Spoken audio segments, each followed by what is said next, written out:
33蚊。嗯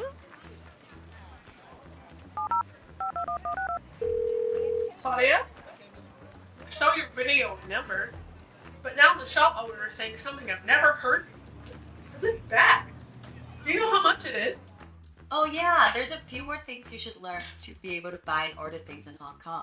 Let's call them the tricky trio.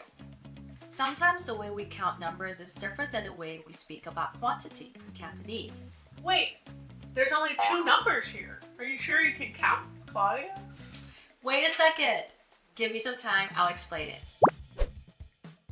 When counting or in general numerical context, 2 is yi. But when speaking about how many things we have, 2 is represented by le plus quantified noun. For example, you might say le man for $2 or le goyen for 2 people.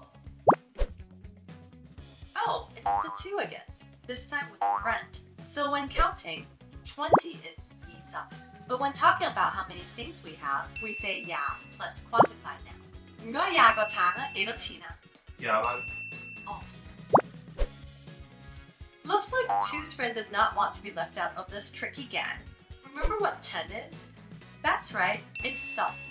And 20 we just learned, it's ya when we are talking about things we have or want to buy. And 30, well, it's sa. So when we do numerical context, sam, sam. But we blur the some when we talk in counting, it becomes sa. In Cantonese, we replace all our tens with to make it easier to say. Just like in English, instead of saying you are, we say you're. The sound is like when you go to the dentist.